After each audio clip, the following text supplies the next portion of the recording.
Dengue आजाराने शिरपूर शहरातील 2 बालकांचा जीव घेतला असून या घटनेमुळे शिरपूर शहरात हळहळ व्यक्त करण्यात येत आहे। सिद्धार्थनगर येथील कार्तिक हिलालाल माळी वय 13 याच्यावर 2 दिवस उपचार करण्यात आले, मात्र डेंग्यूने त्याच्यावर झडप घालून त्याची जीवनयात्रा संपवली आहे। तर दुसऱ्या घटनेतील वडगल्ली जवळील परिसरात राहणारा हर्षल बापू माळी वय 13 याच्यावर खाजगी रुग्णालयात गेल्या 3 ते 4 दिवसापासून उपचार सुरू होते। मलेरिया व टायफॉइड आजाराने त्याचे निधन झाल्यावर त्याचे उपचार सुरू होते, मात्र दिनांक 11 सप्टेंबर रोजी सायंकाळी उशिरा पुन्हा करण्यात आलेल्या रक्त तपासणीत डेंग्यू झाल्याचे निष्पन्न झाले। इंदिरा गांधी हॉस्पिटलमध्ये दोन्ही मुलांवर उपचार सुरू असताना रात्री त्यांचा मृत्यू झाला। खूप साथीने प्रयत्न करूनही दोन्ही बालकांचा जीव वाचवण्यात यश आले नाही। दुर्दैवी योगायोग म्हणजे दोन्ही मुले एका हायस्कूलचे असून इयत्ता 8वीच्या एकाच वर्गात शिकत होते। दोन्ही मित्रांवर काळाने झडप घातल्याने या घटनेबाबत सर्वत्र हळहळ व्यक्त होत आहे।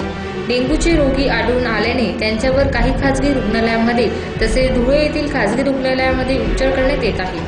आवाज टीव्ही वृत्तवाहिनीच्या वतीने देखील सर्व नागरिकांना आवाहन करण्यात येते की आपल्या घरातील व घराच्या अंगणातील तसेच घराच्या वर असलेल्या पाण्याचे साठे संपवून भांडे रिकामे करून घ्यावे, त्यानंतर पाणी भरून घ्यावे, फ्रीज कूलर स्वच्छ करावे व परिसरात स्वच्छता राखण्यासाठी सहकार्य करावे।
सुरत नागपूर महामार्गावर पारोडा चौकडीजवळ गॅस सिलेंडरने भरलेला ट्रक उलटला आहे। सुदैवाने यात कोणतीही जीवितहानी झालेली नाही। धुळे शहरातील सुरत नागपूर महामार्गावर पारोळा चौफुलीजवळ HP घरगुती गॅस सिलेंडर भरलेली एक ट्रक उलटली आहे।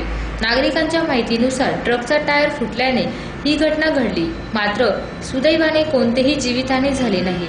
सदर ट्रक MH12 AU 3751 असा आहे।